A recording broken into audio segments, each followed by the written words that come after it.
नमस्कार, आप देख रहे हैं आपका अपना चैनल न्यूज इंडिया। मैं हूं आपके साथ गौरव किशोर शर्मा। बुलेटिन का आगाज बड़ी और अहम खबर के साथ। सीबीएसई बोर्ड परीक्षा की डेट शीट जारी कर दी गई है। परीक्षा की तिथि घोषित कर दी है।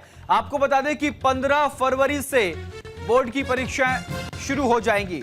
सीबीएसई बोर्ड की परीक्षाएं शुरू हो जाएंगी। 10वीं की परीक्षाएं 18 मार्च तक चलेंगी और 12वीं की परीक्षाएं 4 अप्रैल तक चलेंगी। सीबीएसई बोर्ड ने परीक्षा की तिथि घोषित कर दी है। पहली बार 86 दिन पहले शेड्यूल जारी हुआ है।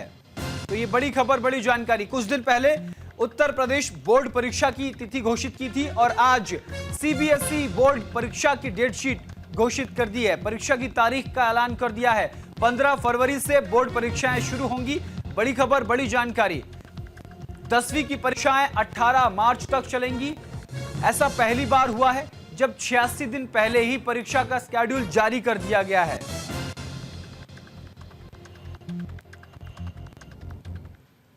और एक और बड़ी खबर सामने आ रही है। सिरसा मेडिकल कॉलेज का भूमि पूजन कार्यक्रम हुआ है।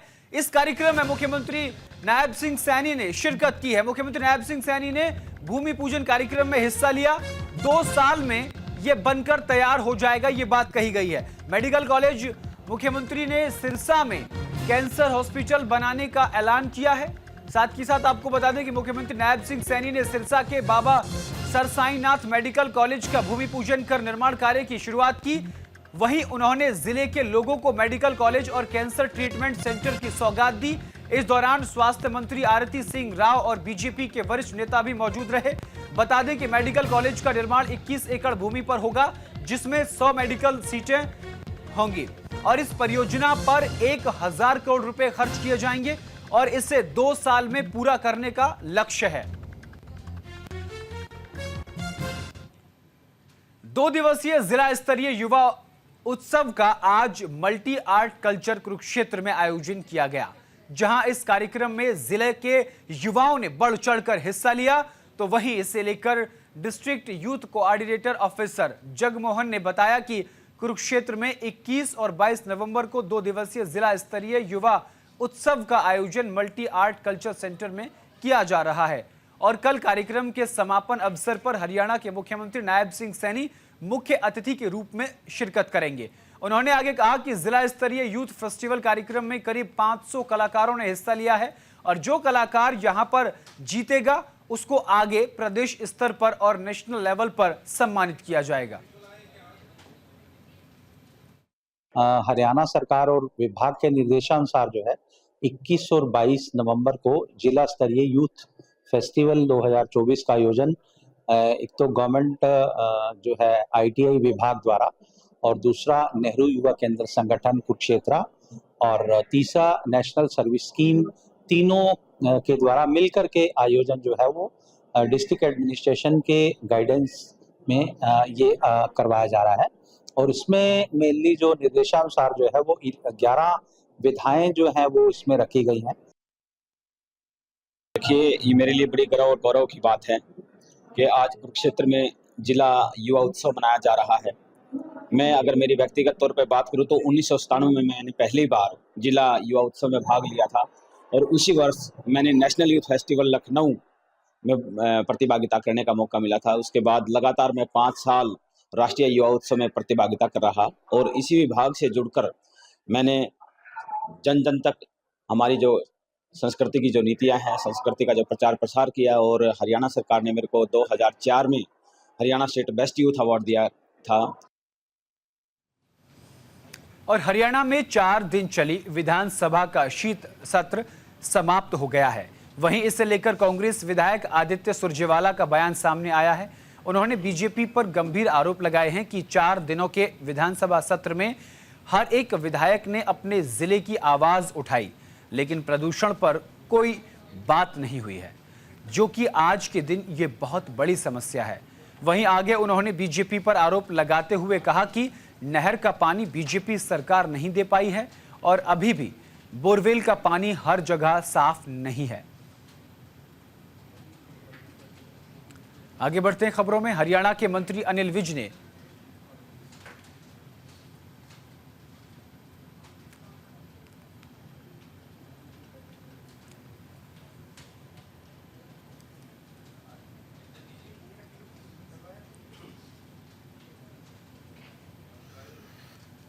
4 दिन का हमारा विधानसभा सेशन हुआ।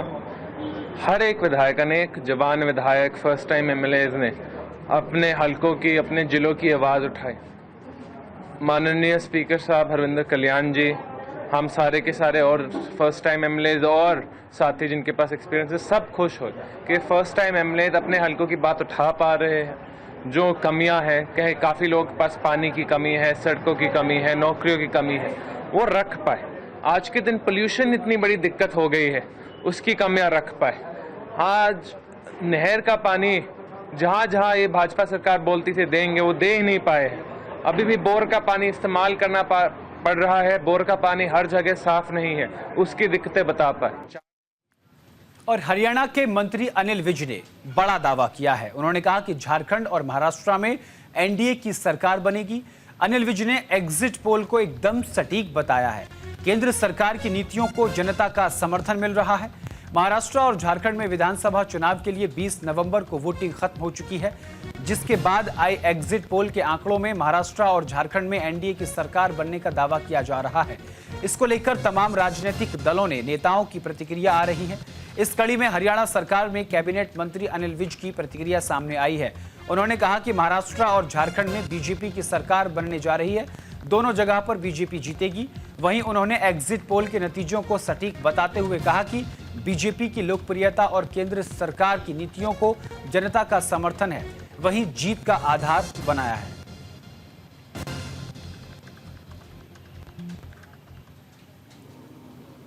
महाराष्ट्र में भी और झारखंड में भी भारतीय जनता पार्टी सरकार बनाने जा रही है। दोनों जगह पर भारतीय जनता पार्टी जीतेगी। ये कांग्रेस की झूठ बोलने की जो यूनिवर्सिटी है, उसका सिलेबस है कि जब हार जाओ तो ईवीएम को लेके रोना शुरू कर दो। तो ये अपना सिलेबस पूरा कर रहे हैं। अब आप जहाँ से ये हारे हैं वहाँ तुझे कह रहे ईवीएम खराब है, जहाँ से जीते हैं वहाँ खराब नहीं है। जिन सीटों से आप जीते हो, अगर आप इतने ही वो दिखाना चाहते हो तो एक उदाहरण पेश करो। जिन सीटों से जीते हो वहाँ से रिजाइन कर दो। ये कह के कि ईवीएम खराब थी, हम नहीं बनना चाहते, तो एक उदाहरण सेट करो ना लोगों। तो आपको बता दें कि हरियाणा सरकार में कैबिनेट मंत्री अनिल विज ने एग्जिट पोल को एकदम सटीक और सही बताया है। उन्होंने दावा किया है कि झारखंड और महाराष्ट्र दोनों राज्यों में एनडीए की सरकार पूर्ण बहुमत से सरकार बनाएगी और जनता को केंद्र की नीतियां पसंद हैं और केंद्र की नीतियों को ही वोट की है। ये बात हरियाणा सरकार में कैबिनेट मंत्री अनिल विज की तरफ से कही गई है।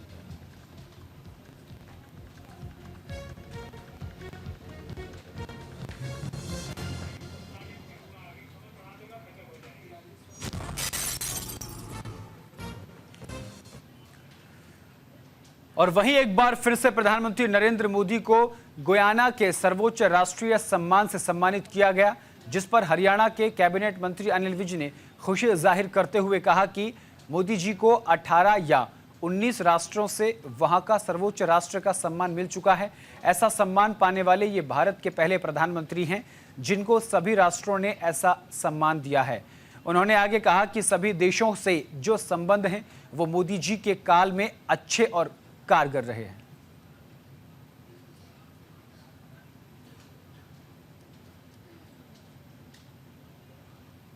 मोदी जी को शायद 18 या 19 राष्ट्रों से उनके राष्ट्रों का सर्वोच्च सम्मान मिल चुका है और ऐसा सम्मान पाने वाले भारत के ये पहले प्रधानमंत्री हैं जिनको सभी राष्ट्रों से इतना सम्मान मिल रहा है। और सभी राष्ट्रों के साथ हमारी जो संबंध हैं वो मोदी जी के काल में बहुत अच्छे और बहुत कारगर हैं। और हरियाणा के सोनीपत से खबर सामने आ रही है, जहां सोनीपत जिले में एयर क्वालिटी बेहद खराब हो गई है। इसके बावजूद भी किसान अपने खेतों में पराली जलाने से बाज नहीं आ रहे हैं। गोहाना में कृषि विभाग के अधिकारियों ने पराली जलाने के मामले में 12 से ज्यादा किसानों पर एफआईआर दर्ज करवाने के साथ कई लोगों को गिरफ्तार किया है। वहीं इसे लेकर सोनीपत के डिस्ट्रिक्ट कलेक्टर मनोज कुमार ने बताया कि हम वायु गुणवत्ता सूचकांक की लगातार निगरानी कर रहे हैं और सर्वोच्च न्यायालय और केंद्रीय प्राधिकरण के निर्देशों का पालन करते हुए प्रदूषण स्रोतों पर नजर बनाए हुए हैं।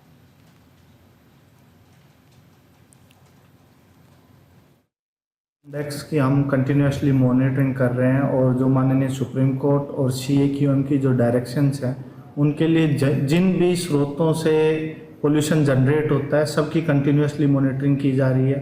अगर मैं शुरू करूं तो पराली के अंदर जो भी हमारे पास केस की डिटेल सैटेलाइट से आ रही है उनमें केस दर्ज करवाए जा चुके हैं। 12 से ज़्यादा केस दर्ज हो चुके हैं, लोग गिरफ्तार भी हो चुके हैं और उनसे जुर्माना भी वसूल किया जा चुका है।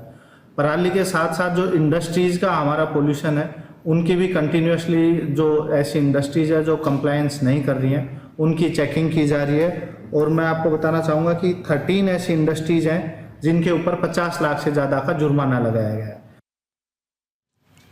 और गुरुग्राम नगर निगम ने प्रदूषण पर नकेल कसने के लिए टीम गठित की है और ऐसे लोगों पर लगातार नजर रखी जा रही है जो लोग प्रदूषण फैला रहे हैं या फिर ग्रैप 4 के नियमों का उल्लंघन उनके खिलाफ किया जा रहा है। आपको बता दें कि उल्लंघन किया जा रहा है, उनके खिलाफ कार्रवाई हो रही है और उचित कदम भी उठाए जा रहे हैं।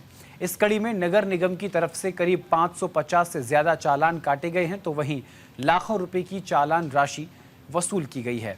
बता दें कि गुरुग्राम नगर निगम लगातार लोगों से यही अपील कर रहा है कि जिस तरह से प्रदूषण का स्तर बढ़ रहा है उसी की दिशा में प्रशासन अपना काम कर रहा है। इसीलिए लोग अपनी जिम्मेदारी को समझने और प्रशासन का सहयोग करें।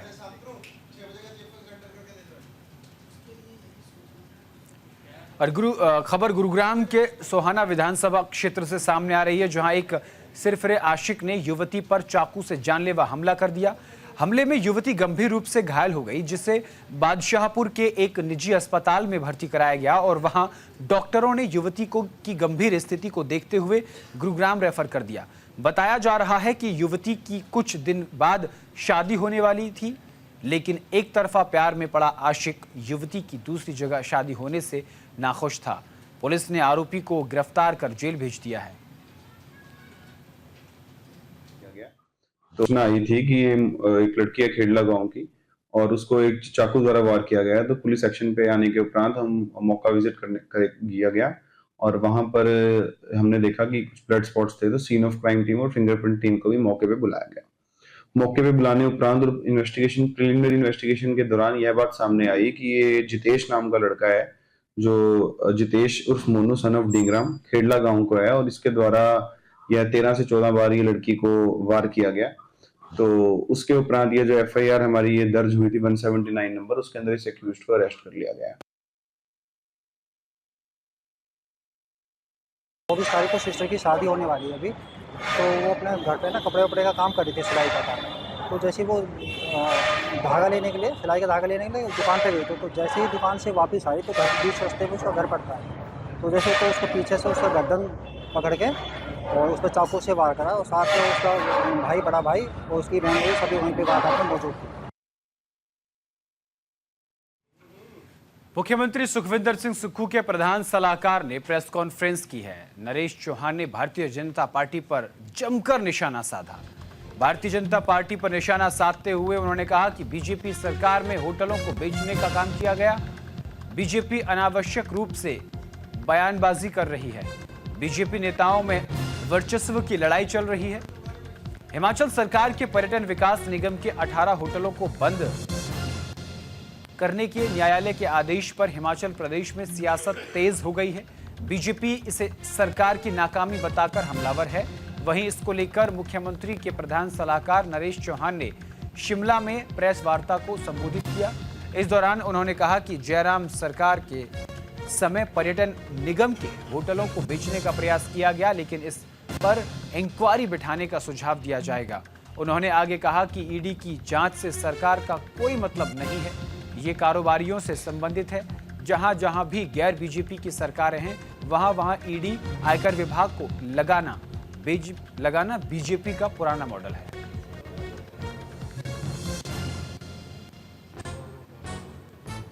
जिस प्रकार का राजनीतिक माहौल बनाने का प्रयास विपक्ष के नेताओं द्वारा, विशेष तौर पे भाजपा के लीडर्स द्वारा लगातार प्रेस में 3-3, 4-4 लोगों की जिस प्रकार से ब्रीफिंग्स हुई, मैं समझता हूं कि भाजपा की वो अपनी एक मजबूरी हो सकती है।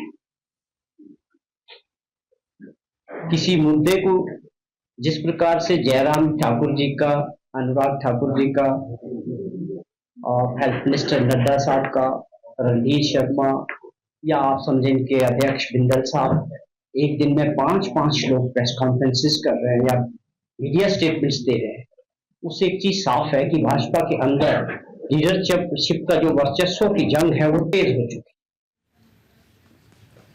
आपको बता दें कि हिमाचल प्रदेश में जहां एक तरफ समोसा विवाद ने तूल पकड़ा था, जिसके बाद भारतीय जनता पार्टी कांग्रेस पर हमलावर हुई, उसके बाद अब कांग्रेस जो है वो भारतीय जनता पार्टी पर होटलों को बेचने का गंभीर आरोप लगा रही है। और इसी को लेकर मुख्यमंत्री सुखविंदर सिंह सुक्खू के प्रधान सलाहकार नरेश चौहान ने प्रेस कॉन्फ्रेंस कर बीजेपी पर जमकर निशाना साधा।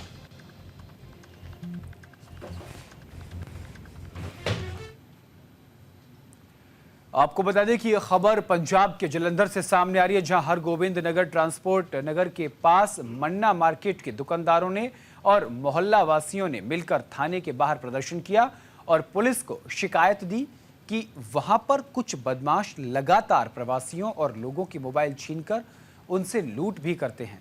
इस दौरान प्रदर्शनकारियों ने बताया कि वे लोग इस लूटपाट की घटना के खिलाफ थाने के बाहर इकट्ठा होकर कंप्लेंट दिए हैं, क्योंकि लगातार हो रही लूट और स्नैचिंग के मामलों में पुलिस कोई भी कार्यवाही करती हुई नजर नहीं आ रही है, जिससे इलाके के लोगों में रोष बना हुआ है।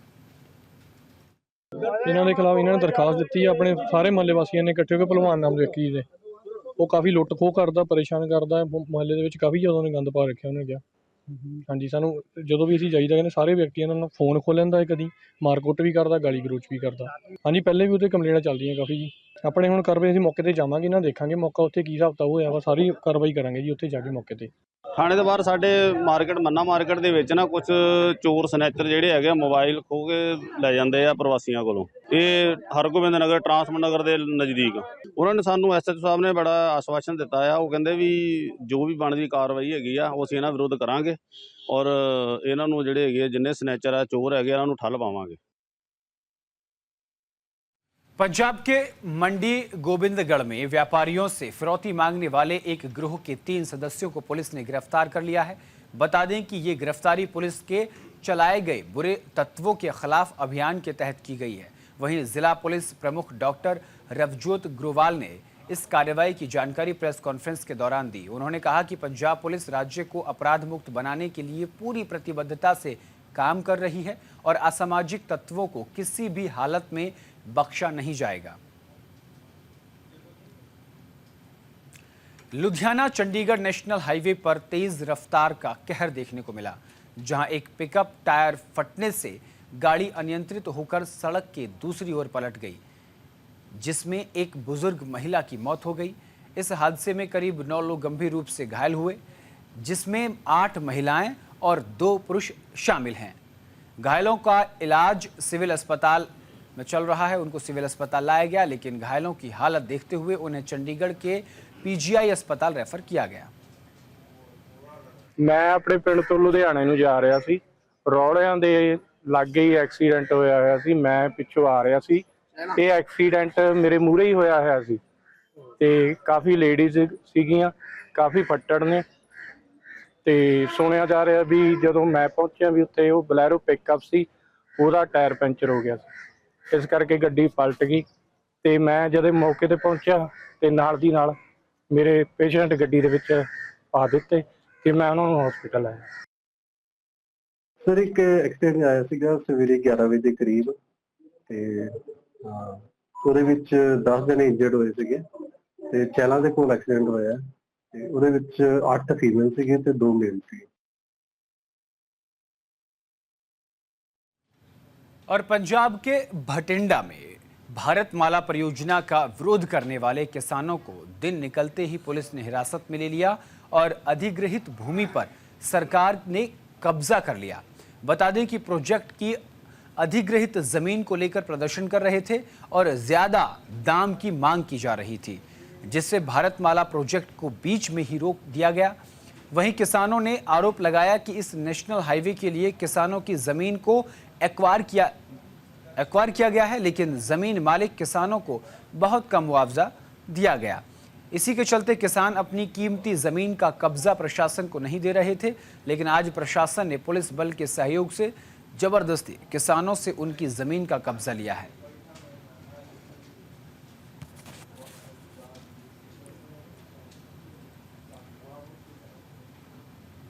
और इसी के साथ इस बुलेटिन में इतना ही। देश और दुनिया की तमाम बड़ी और अहम खबरों के लिए देखते रहिए सिर्फ न्यूज़ इंडिया। नमस्कार।